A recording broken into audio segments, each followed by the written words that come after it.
Here are the crypto top headlines covered in this video. SEC again delays decision on spot Ethereum ETF options. Next, is Argentina on the cusp of officially adopting Cardano's ADA as payment method for loans?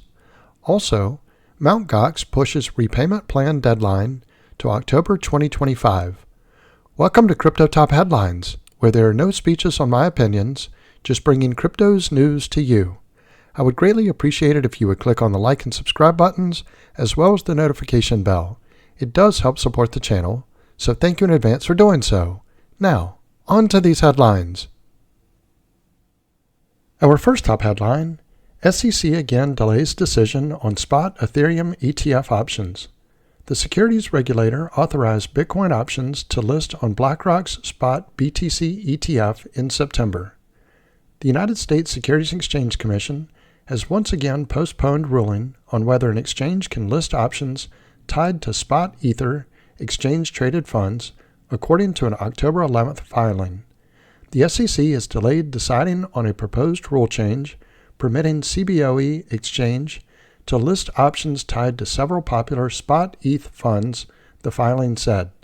The deadline for a ruling from the agency has been pushed back from October 19th to December 3rd, according to the filing. In August, CBOE filed with the SEC requesting authorization to list options on 9 ETFs, including BlackRock's iShares Ethereum Trust ETF, Fidelity Ethereum Fund, Grayscale Ethereum Trust, and Grayscale Mini Ethereum Trust, among others. In September, the SEC delayed a similar proposed rule change from Nasdaq's electronic exchange, requesting a green light to list options on iShares Ethereum Trust. On September 20th, the SEC authorized Nasdaq to list options tied to BlackRock's Bitcoin ETF, iShares Bitcoin Trust, or IBIT. The Bitcoin options are awaiting final sign-offs from the Commodity Futures Trading Commission, or CFTC, and Options Clearing Corporation, or OCC, before listing.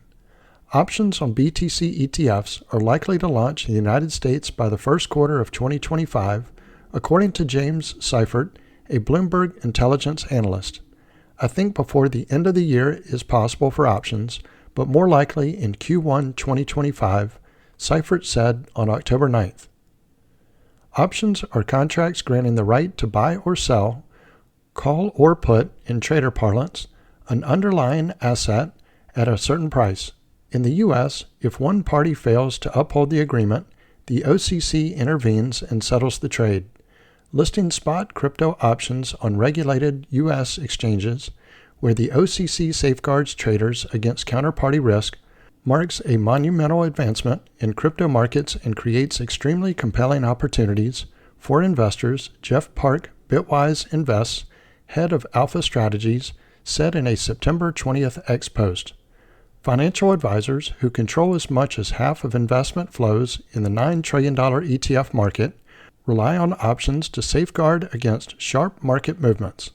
More than 10% of advisors actively used options to manage client portfolios as of 2023, according to a survey by the Journal of Financial Planning. Let me pause here for a moment. If you're getting value out of this video, please click on the like and subscribe buttons as well as the notification bell. Our next top headline is Argentina on the cusp of officially adopting Cardano's ADA as payment method for loans? Argentina has officially taken a significant step toward integrating blockchain technology into its legal and economic framework and could be on the verge of officially adopting Cardano's ADA cryptocurrency as a recognized payment method for loans. A tweet on Tuesday publicly announced this groundbreaking development by Mauro Andrioli, a lawyer and Argentina's Cardano ambassador. We did it. We have just signed the first legally and judicially enforceable contract on the Cardano network in full compliance with the laws of the Argentine Republic, Andrioli tweeted, marking a historic moment in Argentina's embrace of cryptocurrency. The pundit further displayed the contract, a loan agreement between himself and another Cardano ambassador, stipulating a loan of 10,000 ADA, repayable within 4 months at a 10% interest rate. Notably, this contract, which was notarized and registered with the transaction ID, or TXID, on the Cardano blockchain, is the first to be legally enforceable under Argentine law. The contract's legitimacy is bolstered by its adherence to Argentina's Civil and Commercial Code, specifically Article 1525, which defines a mutuum contract as a form of loan where the lender transfers ownership of a quantity of goods, in this case ADA, to the borrower who is obligated to return an equivalent amount. For Andreoli, this milestone marks a significant advancement for Argentina's legal framework in the realm of cryptocurrencies. This is undoubtedly a significant advancement. Legally, this establishes evidence and streamlines procedural steps, marking the initial phase of creating favorable jurisprudence in the country, he explained. The adoption of ADA for loans comes on the heels of Argentina's growing interest in cryptocurrencies. Under the leadership of President Javier Milei, who took office in 2023, Argentina has shown a strong pro-crypto stance. Just last year, following Milei's election, Argentina officially ratified the use of Bitcoin in contract agreements. Milei's push for Bitcoin alongside this new embrace of ADA signals a clear direction toward a more crypto-friendly legal environment, with the government supporting the use of digital assets in various sectors of the economy. Notably, the legal framework for this Cardano-based contract also aligns with Presidential Decree 70/23 issued by Milei, which upholds the free circulation of goods and services, including cryptocurrencies. We have a robust legal framework for contracts based on the Argentine Civil and Commercial Code, Andreoli said, emphasizing the broader implications for future smart contracts and commercial transactions. That said, Cardano has been making significant strides in Argentina. In June 2024, the Cardano Foundation partnered with Entre Rios province to deploy blockchain technology in public services and financial inclusion. Cardano co-founder Charles Hoskinson is also working to strengthen ties with Argentina's President Javier Milei. Notably, Hoskinson is expected to meet with Milei on October 19th during the Tech Forum Argentina in Buenos Aires, a key opportunity to advance blockchain adoption in the country.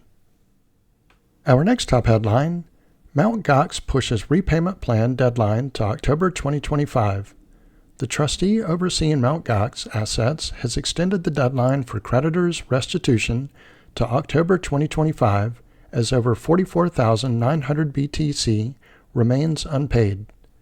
Defunct crypto exchange Mt. Gox has postponed the deadline to repay its creditors by a year, pushing the due date to return funds to October 31st, 2025. According to an official announcement, many rehabilitation creditors still have not received their repayments after not completing the required procedures. The platform was one of the earliest crypto exchanges in the world and at one point handled about 70% of all global Bitcoin transactions. It faced a series of security breaches and unnoticed hacks that led to a halt in withdrawals and its eventual collapse in 2014, locking the funds of about 127,000 users. In July, the trustee managing Mt. Gox assets began distributing around $9.4 billion in funds to creditors. At the time of writing, wallets linked to the exchange were still owed $2.8 billion in assets, according to data from Arkham Intelligence. Mt. Gox trustee Nobuki Kobashi said in a statement, "Many rehabilitation creditors still have not received their repayments because they have not completed the necessary procedures for receiving repayments. Additionally, a considerable number of rehabilitation creditors have not received their repayments due to various reasons, such as issues arising during the repayments process. Issues during the repayment process included double deposits to some users due to a system issue. The exchange later admitted the error and demanded users to return the overpaid funds. The Mt. Gox repayment process has raised significant concerns about its potential impact on Bitcoin prices. By the end of July, more than 41.5%, or 59,000 BTC, had been redistributed to creditors. At the time, a report from analytics firm Glassnode showed that creditors were steadily holding around $4 billion in funds. The collapsed exchange is returning a total of 141,686 Bitcoin to creditors alongside Bitcoin Cash and fiat currency after a decade of waiting and court battles in Japan. Bitcoin price sits at $62,926 at the time of writing, up 5.3% over the past 24 hours. So this concludes Crypto Top Headlines. If you haven't already done so, don't forget to click on the like and subscribe buttons as well as the notification bell. Also, leave your thoughts in the comments and share this video with your friends and family. Thank you all for watching Crypto Top Headlines, bringing crypto's news to you.